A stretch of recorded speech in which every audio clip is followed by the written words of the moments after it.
हिमाचल प्रदेश विधानसभा के बजट सत्र के पहले दिन राज्यपाल के अभिभाषण पर विपक्ष ने सदन के अंदर ही नारेबाजी शुरू कर दी और अभिभाषण के बाद जब राज्यपाल जाने लगे तो विधानसभा के परिसर में उनकी गाड़ी को रोकने का प्रयास किया, जिस दौरान सत्ता पक्ष और विपक्ष के बीच धक्का मुक्की देखने को मिली और नौबत हाथापाई तक पहुँच गयी। इस घटना के बाद दोबारा सदन बुलाया गया, जिसमें सत्ता पक्ष के विधायक पहुँचे और इस कृत्य के लिए कांग्रेस के 5 विधायकों को पूरे सत्र के लिए निलंबित कर दिया गया। विपक्ष के निलंबित विधायक हर्षवर्धन चौहान ने कहा कि सारा हंगामा विधानसभा के बाहर हुआ है। इस पर सरकार ने तानाशाही पूर्ण रवैया अपनाते हुए विपक्ष के विधायकों को निलंबित किया है। उन्होंने कहा कि वह विधानसभा के बाहर बैठेंगे और सरकार की नीतियों का लगातार विरोध करते रहेंगे। हर्षवर्धन ने कहा कि अभी राज्यपाल ने अभिभाषण के 5 से 6 पेज ही पढ़े थे, जिसके बाद वह अंतिम पेज पर आ गए और अभिभाषण को समाप्त कर दिया गया। विपक्ष की किसी प्रकार की कोई मंशा राज्यपाल के साथ बदसलूकी की नहीं थी। विपक्ष राज्यपाल के साथ बात करना चाहता था, जिसके कारण नारेबाजी कर रहा था। लेकिन इसी बीच भाजपा के विधायक, मंत्री व डिप्टी स्पीकर वहां पर आकर धक्का मुक्की करने लगे।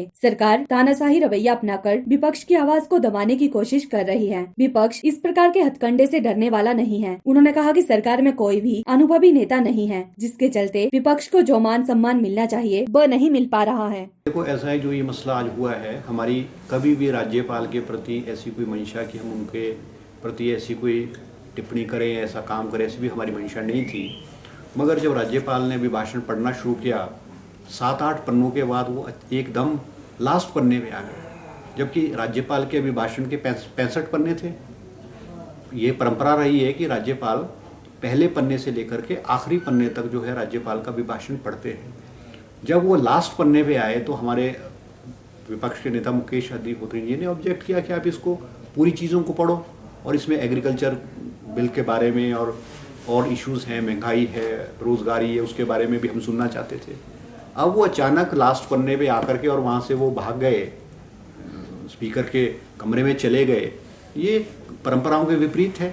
परंपरा तो ये रही है कि अभी राज्यपाल जो है अभिभाषण पूरा पढ़ते हैं, 2 घंटे का 2.5 घंटे का हम जो है सरकार की उपलब्धियाँ और सरकार क्या करना चाहती थी हम वो सुनने आए थे। मगर ऐसा ना करके राज्यपाल जो है वो भाग गया वहाँ से।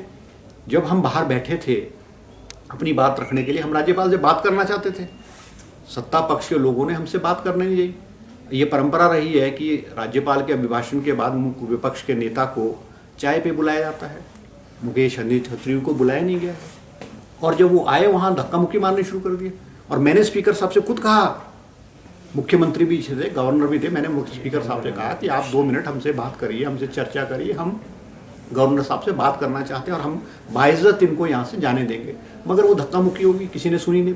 आपने वीडियो में देखा डिप्टी स्पीकर जो हंसराज है वो मुझे धक्के मार रहे हैं। कई इनके भाजपा के जो मंत्री हैं वो कांग्रेस के एमएलए को धक्के मार रहे हैं। वो वहाँ क्यों आ गए? उनका क्या काम था वहाँ आने का?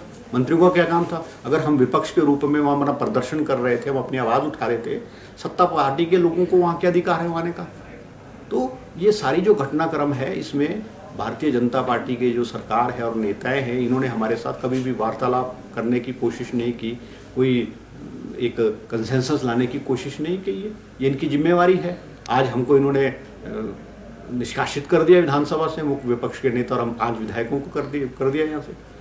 आप मुझे ये बताओ कि ये जो स्पीकर को हाउस के अंदर कोई ऐसी घटना होती है तो स्पीकर को अधिकार है हमको निष्कासित करने का, सस्पेंड करने का। ये जो सारी घटनाक्रम हुई है ये सदन से बाहर हुई है, तो किस नियम के तहत, किस उसके तहत इन्होंने बुलाया? और सदन जब एक बार स्पीकर ने हाउस को एडजॉर्न कर दिया और बहुत सारे सदस्य जो है वो अपने अपने घरों को चले गए, विपक्ष के चले गए, हमारी बात तो सुनी नहीं। ये तो एक तरफा फैसला है। कानून, लॉ क्या बोलता है? जो ऑपोजिशन पार्टी है it is to be heard. ये तो एक तरफा फैसला है। क्या हुआ क्या नहीं हुआ ये तो सारा आप सब लोगों के सामने। और सरकार का तो ये तानाशाही रवैया है, डिक्टेटरशिप है, हिटलरशिप है। ये हमारी आवाज़ हमको विधानसभा से निष्कासित करके, सस्पेंड करके, बाहर करके हमारी आवाज़ नहीं दबा सकते हैं। हम अपनी आवाज़ फिर भी उठाएंगे। अगर जैसे आप लोगों को निष्कासित कर दिए इतने लोगों को, अब अगली रणनीति आपकी क्या रहने वाली, क्या हो, क्या जैसे आप कह रहे हैं आर्बिट्रेरी? नहीं, हम तो विधानसभा के बाहर बैठेंगे। सदन के अंदर से अगर उन्होंने हमको निकाल दिया, विधानसभा के बाहर बैठेंगे, अपनी आवाज़ उठाएंगे, जनता के मुद्दे उठाएंगे। जब विधानसभा का सेशन चलेगा, मंडे से जब भी चलेगा, अगर ये हमको अंदर से बाहर निकाल सकते हैं अपनी ताकत से, अपनी पावर से, अब उससे तो हम विधानसभा के बाहर बैठेंगे। जनता की शोभरा, बात है। आपने कहा कि विधानसभा के अंदर ये कार्रवाई नहीं हुई है, परिसर में हुई है। क्या अब इस जो डिसीजन है स्पीकर का, इसको भी चैलेंज करेंगे? नहीं, इस पे तो हम चलो विधायक दल, कांग्रेस विधायक दल की बैठक में हर एंगल पे हम विचार करेंगे, लीगली भी हम इन चीज़ों पे विचार करेंगे। और आप मुझे बताओ कि डिप्टी स्पीकर, सत्ताधारी का एक व्यक्ति और मंत्री लोग धक्के मार रहे हैं कांग्रेस के विधायकों को। ये कोई धक्के मारने का काम जो सत्ताधारी मंत्रियों को किसने अधिकार दे दिया कांग्रेस के विधायकों को धक्का मारने का? तो ये जो सारे पहलू हैं, इन पे बैठ करके हम विधायक दल, कांग्रेस विधायक दल पूरी संयुक्त रूप से विचार करेगा और अगला लाइन ऑफ एक्शन जो भी हमारा होगा वो हम तय करेंगे। मगर हमको ये सदन के अंदर से बाहर निकाल सकते हैं, हम सदन के बाहर बैठेंगे। जब विधानसभा चलती रहेगी, हम सुबह से 11 बजे से शाम तक जब चलेगी, हम बाहर बैठेंगे, अपनी प्रेजेंस जो है वो हम दर्ज करेंगे और अपनी जो आवाज़ है वो हम उठाते रहेंगे। हर्षल, बड़ी मुश्किल परिस्थितियों में, खासकर कोविड के टाइम में ये बजट सत्र बुलाया गया, बजट के लिहाज से भी काफ़ी इंपॉर्टेंट है। क्या ये डेडलॉक टूट सकता है अगर गवर्नमेंट दोबारा आपसे बातचीत करे, फ्लोर मैनेजमेंट की कोशिश करें, तो क्या आप लोग मानेंगे इस बात को? देखो, निश्चित रूप से ये टूट सकता है। ये सबसे बड़ी इस सरकार की कमी है, इसमें जो एक्सपीरियंस्ड लोग नहीं है। विपक्ष को इज्जत मान सम्मान तो आपको देना पड़ेगा, डायलॉग तो करना पड़ेगा। अगर हम राज्यपाल से बात करने के लिए स्पीकर के कमरे के बाहर बैठे थे तो कौन व्यक्ति हमसे बात करने आया? हमको किसने बुलाया? मैंने खुद स्पीकर को कहा कि आप धक्के मत मारो, आप 2 मिनट हमसे बात करो, मगर वो उन्होंने धक्के मार करके वो आप उधर आगे से वहाँ से निकल गए वो सर।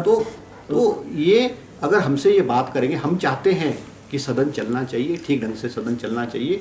हमारी आवाज़, हमारी बात, जो जनता की आवाज़ है, जनता की समस्याएं हैं, वो हम सदन में उठाएं और सरकार उनको हल करने के कोशिश और प्रयास करे। हम निश्चित रूप में ही चाहते हैं। सर, मुख्यमंत्री ने सदन में भी कहा, बाहर भी कहा और स्पीकर साहब ने भी कहा कि जो ये निष्कासन हुआ है, इसके अलावा भी जो बाकी वहाँ पर घटना घटी है, वहाँ धक्का मुक्की हुई है, स्पीकर जो गवर्नर के साथ वहाँ पर किया गया है, उसके दूसरे पहलुओं को भी देखा जा रहा है। अगर एफआईआर करने की जरूरत पड़े वो भी करेंगे, ये भी उनकी तरफ से। देखो, मुख्यमंत्री और सरकार जो भी करना चाहे कर सकती है।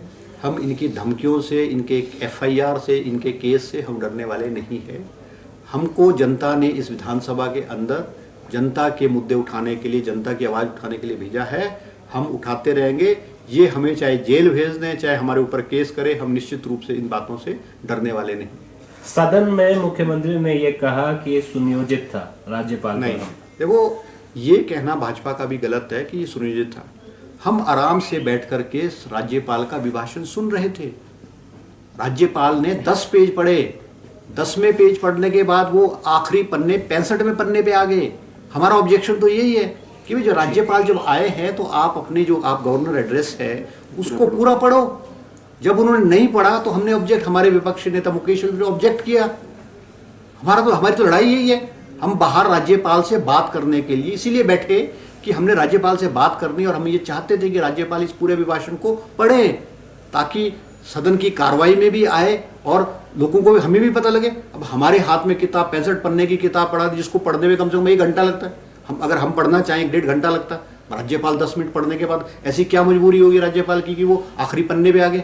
अगर व्हाट इज द एप्रीहेंशन, क्यों नहीं पढ़ा गया होगा? नहीं, उनको शक था कि हम ऑब्जेक्ट करते। अगर हम हाउस के अंदर ऑब्जेक्ट करते, वो हमारा अधिकार है, हमारे अधिकार से थोड़ी रोक सकते वो। अगर हम ऑब्जेक्ट करते, वहाँ राज्यपाल के अभिभाषण को ऑब्जेक्ट करते और ऑब्जेक्ट करने के बाद हम उसके बाद बाहर चले जाते।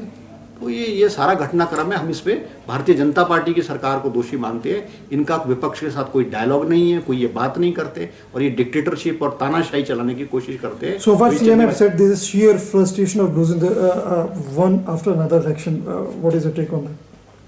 No, ये कोई, अगर मुख्यमंत्री ये कह रहे हैं कि केसेस कर देंगे, फलाना कर देंगे, we are not afraid of them. They can do anything whatever they want to do. Sir, बाकी विधायक लेंगे हिस्सा सेशन में जब तो अब ये तो डिस्कस करेंगे, जो विधायक दल की बैठक में तय करेंगे। PLTV के लिए शिमला से पुष्पेंद्र की रिपोर्ट।